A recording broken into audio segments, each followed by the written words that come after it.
All right, folks, welcome back to another episode of the Undr Pod. We are lucky today.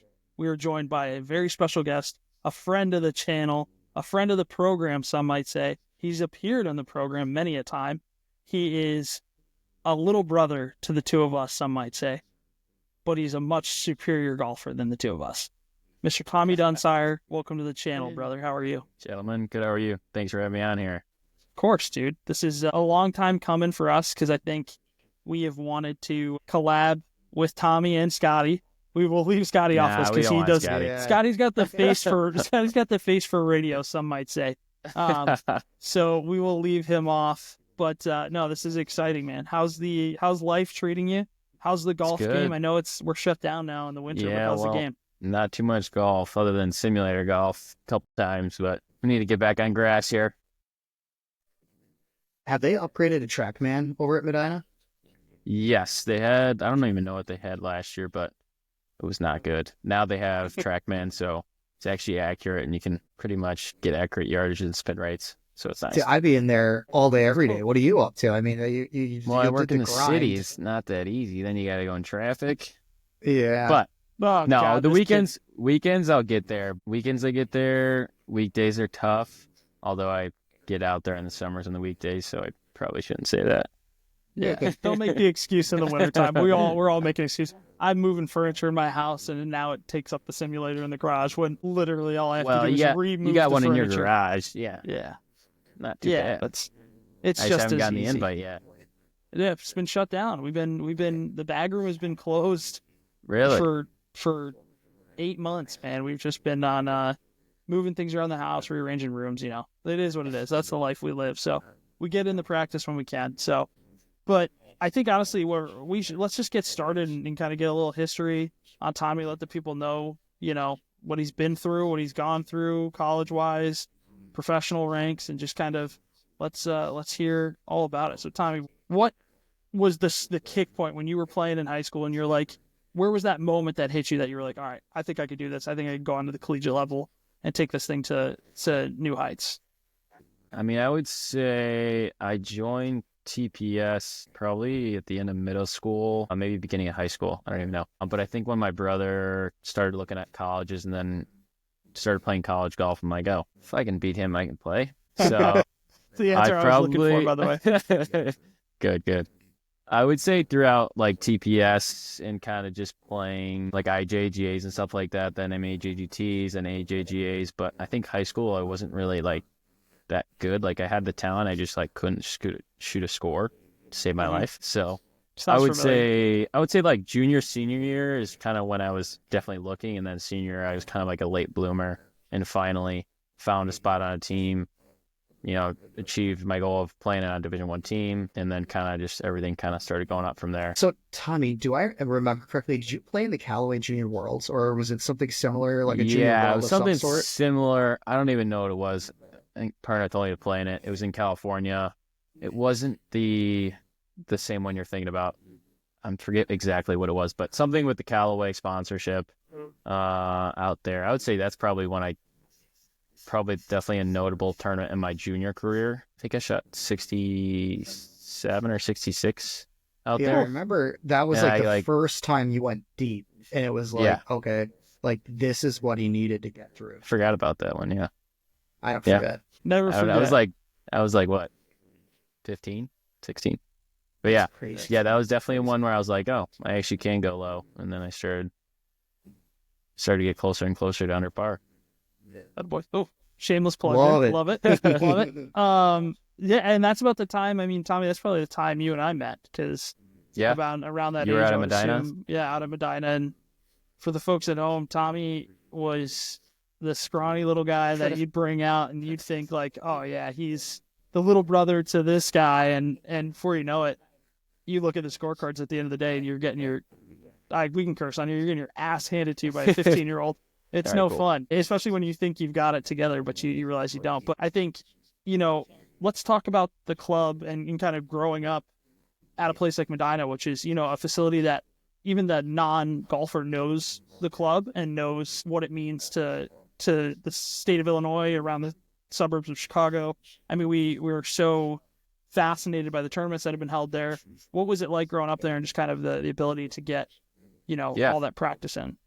Yeah, I mean, I think every time I still go out there, me and my brother go out there, I mean, every time it's still super special. I think there's probably a lot of courses you go and play and, play it every day. You kind of get used to it. Maybe it's not, you don't get that factor, but I think every time we go out there still, it's like you play course 3 and you're like, this is so special. So obviously we're so lucky to be able to have a place like that to practice and to play around some good other players around our age. Mm-hmm. And I think, I mean, we're definitely very fortunate and excited to keep playing out there and seeing kind of some of the tournaments that go in and out. And I think we're excited for the President's Cup and some of the changes to course 3 and see how they play. And but definitely fortunate.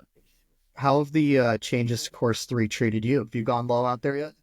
No, I haven't gone that low yet. I shot like 3 under, but nothing crazy. I think Grant Rosich or TK shot like 65 or 66, not from the tips, but from one of the back tees. But I would say it's pretty fair off the tee. Like there are some bunkers that you can hit it in, especially from the tips that you can, you're hitting a wedge out, but fairways are definitely pretty generous. And then the greens are a lot bigger, which is crazy to think. But I mean, with bigger greens comes a lot more undulation. So when things get firm and fast, you put a pin in a spot near a bunker, things can get pretty interesting. So I think it started to play like firm and fast towards the end of the year. And it definitely got way harder from the beginning. So, yeah, I mean, the golf course has always been, I think it's known for its magnitude, right? The grand scale of the false fronts, things, hitting uphill to a lot of these greens, big par 4s. I mean, for people at home, hole 6, my arch nemesis, that hole is a bear, and it's still going to be a bear. And it's just this gorgeous long now par you got 40. a fence. Yeah, now there's a fence. Don't get off that, maybe. Closer and to the fairway. Yeah. But it's one of these golf courses that has just stood the test of time, even through multiple renovations, lots of trees coming down, horrible winters. This place has stood the test of time. And now to see Jeff Ogilvy and his team come in and just do such a great renovation, it'll be really exciting to see the President's Cup in 2026. We'll see what's next too. I feel like there's going to be even, bigger things. They might get a major again that can come back. It's a course that I think, listening to Jeff and his team talk about it, post renovation, they are thrilled with what they've done there. And I think that means a lot to the game, especially a guy who's a major champ himself. He's just seen such success in the game. He knows what it takes to have a golf course set up for, that challenge. So I think you guys are in good hands with him behind the helm. Maybe a USAM. Hey, maybe get that'd the be fellas filthy. out there. Oh man, we need a mid-am for that. Yeah, I would need a mid-am. I'm not getting into a USAM. Yeah, no chance. You know what? I'm now playing. with let's talk about that actually. Let's talk about the USAM because now you've got 2 qualifiers, like Kieran just said. It's not that 36-hole death march. You and I did that one year, Tommy, together at Eagle, whatever, and it was just a death march, 110 degrees after rain. So, White Eagle? White Eagle. Oh, brutal. But people were dropping like flies. I was checking the leaderboard. It was just WD. I think that was the first WD I've ever had in my life, and it was due to the fact that I almost didn't have my life. I was in my car like hyperventilating out. It was nuts. But we're going off tangent here. So you mean potentially a USM at a course like the new Medina renovation? What are your thoughts now with it being 18 hole, better than that 36 in a day? Yeah, I mean, I like the 36-hole day. I mean, I know it's a grind, but I think that's what makes it so special to whoever makes it through. I mean, you got through a whole 12-hour round of golf. Yeah. So I would say the 18 hole is just tough because you could have some guys that maybe get hot who maybe wouldn't be able to hold contention after 18 holes of leading a USAM qualifier after 18 holes and keeping it together for the next day. But again, the next round. But again, still to go through both is very difficult. You got to put some good rounds together, and no random guy is just going to make it through. He's like a 5 handicap. And if he does, good for him. You don't find that. You'll see a 100 bomb on the leaderboard at the USAM. Yeah, exactly. You brought up a good point, though, on, holding the lead. When you go in for your, 45-second lunch and you look at the leaderboard and you're like, oh, shit, my 3 under, I'm, 2 shots off right now. and I just got to go back out with the same guys and do it again, and like, or beat it, or God forbid you're the guy who shoots 500 and you've never been in that situation before. In Yeah. the 2-day, two separate 18s, you lose all. You're like, all right, I'm through. Like, take a breath and you're done. You've locked in your spot the next day, and then you just go career it another day. Right. What's that pressure like, Timmy? Because I know you've gone through, and you've Yeah. been through 27. You've been through like 34 holes. What's that like to be in those it's a tough one. positions? I guess I think the first one that I was close, I missed it by a shot, was at Mistwood. It's funny. I think Charlie Nikias, who you guys had on a couple weeks ago, talked about the USAM. I was remember like, that. yeah, I was the guy. He's your behind him. dream killer. He's your dream He killer is. with that one. Yeah, Gotcha at Lakeshore too, did they? I'm just kidding. He's the best. Yeah, I would say like Mistwood. I was actually not. I think I shot like 1 or 2. I shot even the first round, and I think it was like 3 under was leading, 3 under was leading, and I was kind of just trailing by a little bit, so I knew how to kind of make up some ground and go low in the last 18 holes. And I think I was through like 15 holes, and I was 7 under. I was like just like blacked out playing. I was like just playing golf, like, just talking with my caddy, hanging out. And I remember getting to 17, and I was like, hey, like, check the leaderboard. And that was probably the dumbest thing I could have done. Like, you're 7 under. You're probably, like, making it right now. Just finish and play. And I remember seeing it. I was in by, like, 1. And I had a par 5 at Mistwood. I think they changed the routing. It's the hole with the water on the right, the par 5, bunker in the middle, bunker on the left. And I remember I ended up hitting, like, a 2-iron. And I just whole hooked this thing so hard. Like, went nowhere. It's not 17. It might not be 17. It might have been 8. So, it's 8. Yeah, it is 8. Oh, you just played it backwards. So yeah, I played it backwards. So another goofy hole to pull 2-iron, but we'll let that I don't be. know what I was thinking. I'm like, all right, we just need to make Timmy? I know. I'm driver's my best, got my blat in my bag, and I hit 2-iron. So anyway, hit 2-iron, hit it terrible, end up hacking it up there, make a bogey. I'm like, what just happened? Then I get up, so make bogey 6 under. I'm like, all right, well, let's make a par and just get in the house. And that hole's like water short, water right. That is the most, par 3. So this par 3, I know this course so well. It's going to play you take it at buck 81 with 3 tiers in it, a pot bunker behind, a pot bunker to the left, water all front and right, and probably into the wind. It is. Yeah, it was into the wind, and it was a front right pin. So I was like, all right, let's just hit a left of the pin, get myself a 25-footer, 2-putt. Get 6 under, gets in, great. If not, we'll go to a playoff. And I think it was like 165 or 170, and I tried to hit like a punch 7-iron and just shove it a little bit, just open face, and it hits like in the rough on the right of the green and just kicks right in the water. I'm like, oh, you gotta be kidding me. So then at least I get to drop up there because it kicked on land and kicked in. So I go and drop up there. I'm like, we need to make this. And I chip it and then leave it like this far short in the heart. I remember tapping in and going in. That's all downhill, like, too. Sucks. Yeah. Nah, of course, there's Charlie's name. So I got that's a great.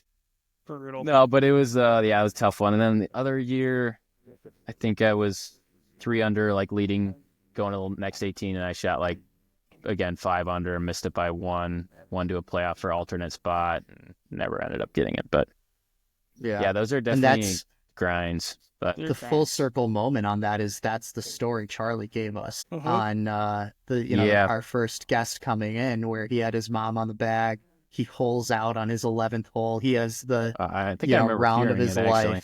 Yeah, and then Tommy's cruising through, and I don't even know Charlie at the time. I'm like, screw this guy. I remember I was looking at the leaderboard too. I'm like, 2 on 11. I was like, he didn't do that. Like that's gonna be like it's gonna come back. You're good, Timmy. Don't worry about it. Like there's no way he actually did that. And then you're like, no, I heard the roars, like the Charlie roar. It's crazy. I think that was at Lakeshore. That was yeah. But I mean, the best thing about it, and they can tell by. And for the folks, we know Tommy well enough to know exactly that these are tremendous learning experiences. Yeah, are they sour as shit for the first 24, 48 hours? For sure, it sucks. I mean, we've been there. We've seen it. We've shit the bed plenty of times ourselves and seen stuff just kind of slip away. But I mean, let's not pretend that didn't spark something in you to go find some more game. And, even when I just look at the stats now from rolling into, because that stuff rolls into your kind of final collegiate season where you guys had at NIU had an incredible run. You played some of the best golf. I mean, you were, am I a stats guy? And I'm looking to see that you had the career low scoring average for the team. Sure. Did you carry the career scoring average for the team throughout your tenure there? Yeah, you did. And so like that just goes to show that even stuff like that is still going to spark. It's one of two ways. You either let it eat you alive and you never show up again, or you take it to the next level. And so now I want to take us to something that was an exciting closeout was when you went to regional qualifying for the U.S. Open. And you got through and you were able to get into the sectional. And people don't understand. For guys like us, the sectional is essentially our U.S. Open most of the time because we're getting to go against, nowadays it's half of it's live guys. So give us that experience, give us that feel. Can you share that story of qualifying and then what it was like once you got to the sectional? Yeah, it was sweet. I think I played my first qualifier at South Bend Country Club, and I think it was like blowing like 25 that day, just like super hard conditions, fast greens. And I remember I think I got in the house, I think at like even par, and I was like, I have no idea what's gonna make it because like that was crazy round of golf. And I remember I was in the playoff. It was like 3 guys for 2 spots. First hole was drivable. It was like 310, but it was like downwind. And the first 2 guys hit like iron in the fairway. I'm like, if I'm going to go to the U.S. Open, I'm going to hit driver. Like it was like fall off. It was like steep. So if you're around the green, it was tough. But I remember like I'm hitting driver, like best club in my bag compared to some of the other things working right now. So hit driver, like just short of the green and ended up hacking around a par. The other 2 made par. Went to the next hole. I think I made another par. I had like 15 feet for birdie, just missed it, tapped in, and this guy didn't get up and down from the bunker. And it's like, oh, all right, here we go. I made par, got through. Sometimes you usually have to make birdie in those things. So, I mean, just stay consistent. So that was a cool, to be able to qualify for a sectional was awesome. And then obviously going there was sweet. My Coach Carlson at NIU hooked me up with Eric Van Rooyen in the practice round. So I played with him, Angus Flanagan, someone else from Minnesota. But that was a sweet experience to play with him, kind of pick his brain, see his game, kind of compare it to mine at the time. Mainly just talk with him about golf in general, how he likes it, on tour. Just when you get to play with a guy like that, you just want to ask him a million questions. But yeah, that was cool. He's got a job to do. You got a job to do. He's like, all right, he's trying to kick my brains out this week, which he will do. But no, it was cool. It was a good time. Fortunately, didn't make it through, but it was a good experience. What do you feel like when you say, in that experience and you're talking to a guy like Van Rooyen, what do you feel is, obviously, we know some of the differences, right? These guys are just bred differently than all of us. But what did you feel was the biggest standout as far as, most guys would go, oh, yeah, they just don't miss from 100 yards and in. They're 12 feet away, right? Like, what do you feel like was the big difference? I would say the big difference, everybody is going to talk about, like, short game and putting. And, it definitely was better. Like, I would say they just make more putts. Yeah. They don't really miss much inside of 8 feet, everything you hear. But, like, in particular that day, the dude's iron and wedge game was nuts. He hit 2 flag sticks in the practice round. I'm like, this guy's going to win this tournament. Next day, I think he shot, like, 2 rounds. I'm pretty sure he shot, like 15 under or something like crazy. I'm like, yep, I saw that coming. But, like, again, like, he was playing well. Like, you could see it. Like, not every guy is playing like that 24/7, but it was his week. He was playing well. But I would say just like the consistency. It's like, obviously I have like the Rorys and the people that you watch at a golf ball, like, holy moly, like that thing is nuked on a string. Like Eric was like, damn, like that's impressive. Like it was good, but it wasn't like, I've seen Nick hit a 360-yard drive over here, and it's like, damn, like it's not like that. Like it was just like simple, like down the middle, accurate. Nothing like wowing, but it's just like you don't see a ton of bad shots. Occasionally, you do, but just very, very simple golf and something I like to do more of. Okay. What a great experience to round out your amateur career and to play with a guy like Eric Van Roy, an established PGA Tour member, and you're probably thinking to yourself like, I've done it. I've been here. Takes you to Canadian Tour qualifying in January, February of your senior year. You've had all these experiences. Why don't you tell us a little bit about kind of what happened that week, what your expectations were heading into it, and then what ended up happening?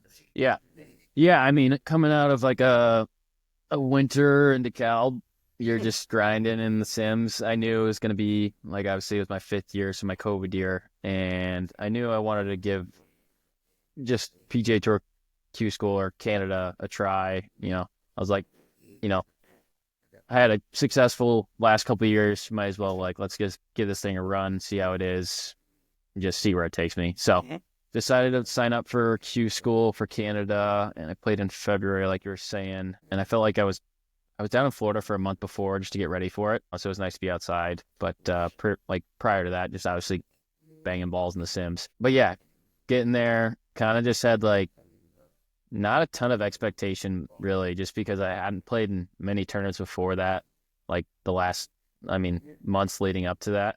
I had a good fall season, a collegiate season. And then, so yeah, got there. I remember being pretty nervous. I was like, saw like John Pox and these guys, and you see them in college. So, but still, it was just like professional, you just like put like a different label on it. But, I ended up playing well. I think I was like 1 over going into the last day, and it was at Mission Inn. Pretty good.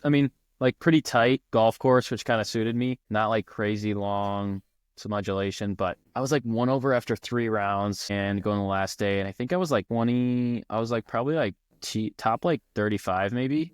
You need to get like top 10 for like status. I think it was like top 15 for status.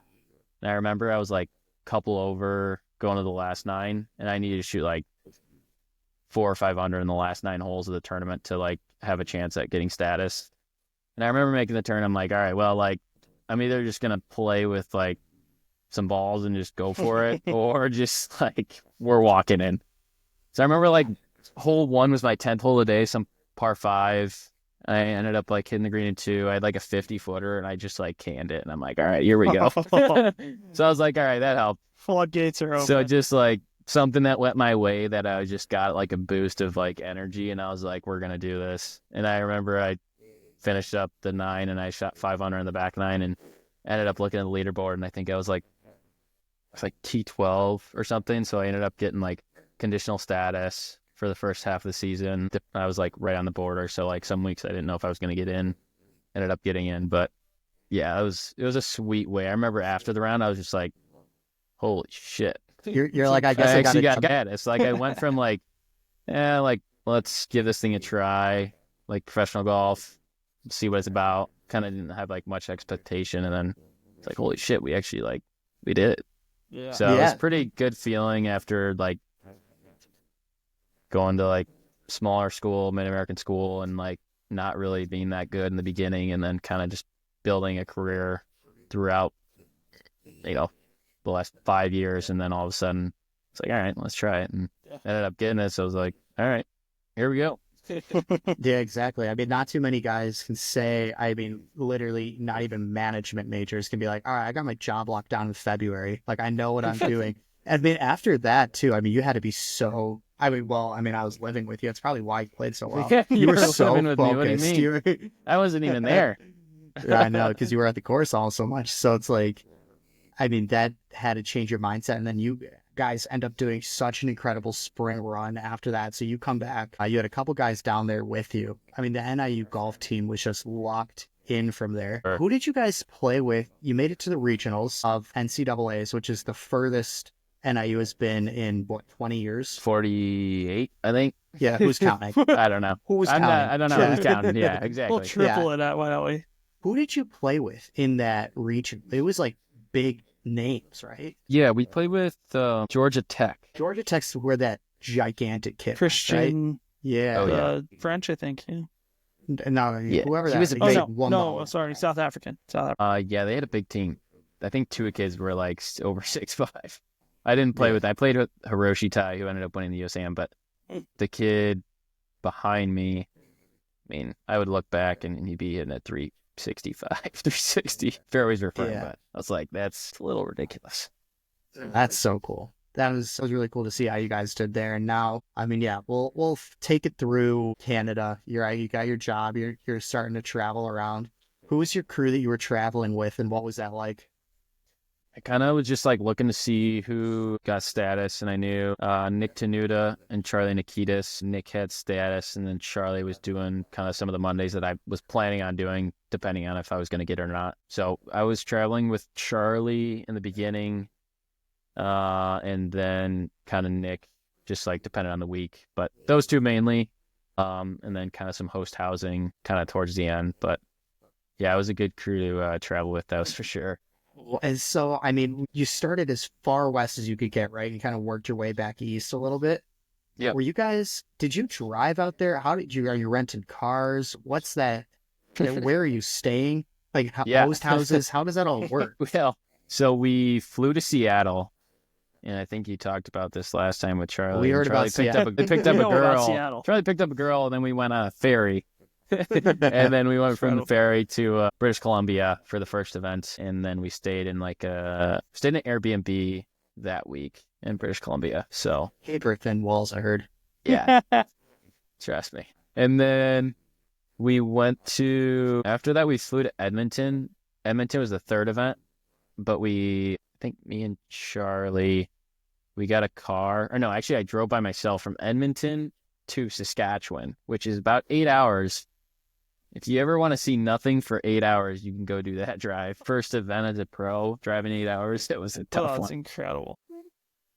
But so I mean, obviously, Canada was an incredible stretch. It was an awesome experience, I would imagine, to be able to just see some new sites, play some new golf courses, and get that real professional tournament feel. But I know there was a point that you realized, hey, I don't know that this is what I see myself doing. I love the game, but I really would like to, sink myself into something more sustainable, if you will, and then still compete. Now you're grinding your way back to the old AM tour with the fellas. Right. So how's That's that right. feel? What was the ultimate decision there? Yeah. And how are you feeling about it today?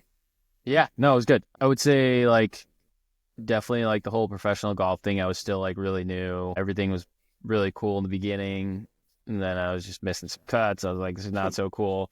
But no, it was a good time. It was nice to have Charlie and Nick kind of around to travel Canada, playing some tournaments. Obviously, it was stunk that I couldn't play well. But I would say the main thing for me was just you see guys that are out there that are 35 years old, still playing. For me, I saw you guys, I saw my brother going on golf trips, playing golf together, having fun. And that's kind of something I ultimately want to do. It's in all seriousness, if I want to play PGA Tour, could you do it? Could I do it? Yeah. But it's going to take me, 8 to 10 years or however long. It's not going to just happen like that in a year, 3 years. So things just take time. So I think for me, it wasn't really worth that risk. I wanted to have more of a lifestyle where I could make money, to be able to pay for golf trips with the boys or whatever it may be, or just playing golf in general. So I think I didn't enjoy it as my job. I love competing. I still want to play in amateur events and stuff like that. It wasn't the competition part. I love that. It was more just I rather, play golf as a hobby and play as an amateur compared to putting my financial situation on the line for it. Just wasn't really worth it for me. No, So that's perfect. yeah. And that's an awesome answer. And I think an incredible take at 22, 23 years old. It takes a lot of people don't realize the balls it takes to make that decision when you've anticipated for the last, half decade that this was your dream. This is what you wanted to do. And you have to be the reason that, your dream might not continue on. I think people don't understand that takes a lot more guts than you sticking it out and trying to fucking fight paycheck to paycheck. Right. And I mean, heck, the guys that do it though, once you go through it, you're I respect the heck out of everybody that still does it, still goes for it. If that's something you want to do it. But if you realize someday it's all right, maybe I just want to have a different life, or I can still play competitively. That's why golf's nice. Cause we can still go play in the US Mid-Am. We can still go play in the US Am, qualifiers and all this tournaments. It's sweet. There's not many other sports that you could say could do that. So If I was in another sport, like maybe a little bit harder of a decision, but like the fact that we can do that is pretty It's sweet. a lifelong So, sport here, and there's Right. so many options. And I mean,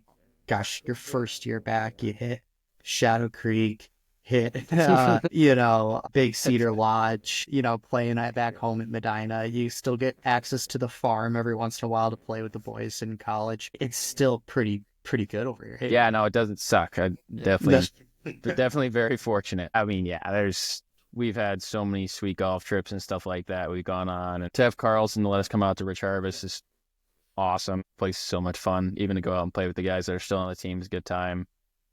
Take some of their money. Yeah, all that, so. exactly. No, but yeah, no, we've been very fortunate now that I have a job and can try to make sure I can keep playing some of these sweet places because I need to Yeah, make sure I get a and better I'll- job pretty soon though. And I'm pumped for us to, all end up on a golf trip together. We haven't done one yet. Yeah, when are we planning that? I know. So we'll plan it. I posted that today. I was like, all right, we got to plan. Yeah, we got to plan We it. got to plan it. And one of my favorite things about a golf trip, you play the golf just after golf, and you're hanging out. Having One beers. of Nick's, you're having a few beers, maybe around a campfire. One of Nick's favorite post golf activities has got to be a little Texas hole. No, I'm not going to lie, dude. My face Yeah. went cherry red. I was like, oh, Yeah, God, you're like, what is he going? gonna think? Where is Yeah. this going? Where did I Well, throw Pretty up good now? one. A I A do little like Texas Hold'em. Played a lot Little of that in Texas Hold'em college. at the table never hurt anybody except for the That's bankroll. true. Yeah. And both of you guys have played with me. Nick's last time was at the farm. That's kind of what got me going. And Tommy, we stayed Okay. over at the farm. Tommy, don't worry about that. We were hosted, we do our thing. Yeah. And okay. we were up late and we were playing a little poker. I have no idea what I'm doing. I don't know when I'm dealt. Perfect. Let's Why we play. like Something playing with great. you, bud? Yeah, that's why, I that's know, why I you're know. invited. So Poker I night tonight. exactly. But you guys are screwed now because I'm going to be playing from here. And I got this. Oh, online are poker you? Oh, cheat hold sheet. on. Let me make this shameless plug. dude. Anybody that's listening this on Spotify, we need you to jump over to YouTube immediately. Yes. You gotta see this video live to see what Kieran's holding up. We're Tune not it even gonna back tell you what it is. 45 seconds. Can I get And myself one of those? So you can. And so I was looking at, I'm like, all right, it's my desk mat. So I got my mouse pad on this thing all day. I'm looking down. Oh And I'm god. like, all right, I get dealt an 8-6, same suit. What should I do? So we're going to do a new segment. Well, it don't presented matter when by- I got pocket aces. New segment presented by my poker mat. You're dealt a pair of twos. All right, pair of twos. It's pretty weak. You're an early on the table. What are you doing? Your options are you can fold, you can raise, or you can just play it to see what happens. All right, pair of twos. Timmy, go. Raise. Race. Solid. Actually, it does say you should raise. Yeah, of course if it you're says You got a late- pair.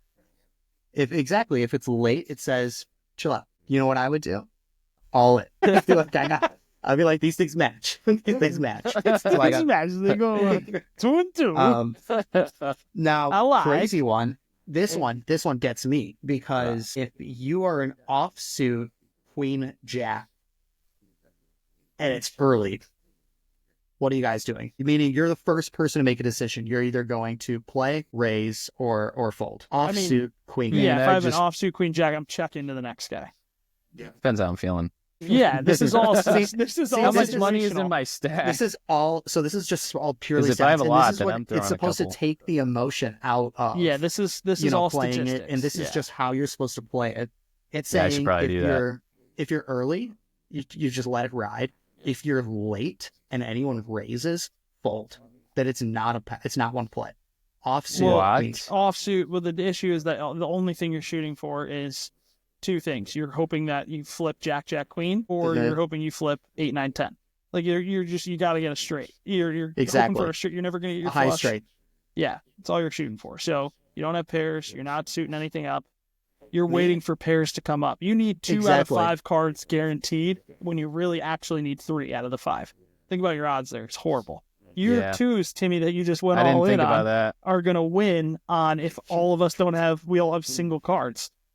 Exactly. So He that's says I didn't think about it, but Yeah. it depends on how That he's feeling. makes a lot of sense. yeah, but Why I lost exactly. So money Timmy, you in do need college. one of these mats. You need That one of too. It these. sounds like I'm hosting both you dum-dums over for Undr night. But my biggest problem is that, I'm sitting there and I'm looking, first off, I'm looking at Queen Jack and I'm like, I'm thinking high straight is like second to Royal Flush. Like, Well, that's my brain. I'm like, in order there at the top. Like, we're going to be good. But then if I'm sitting there and I'm looking at these cards and I'm taking forever, you're like, he has no idea what he's doing, and you can bully You're- me all night. I've but, got you all, in the dude, pocket. this thing's got keys all over it. Kieran sees Jack Queen off Golf season. blackjack.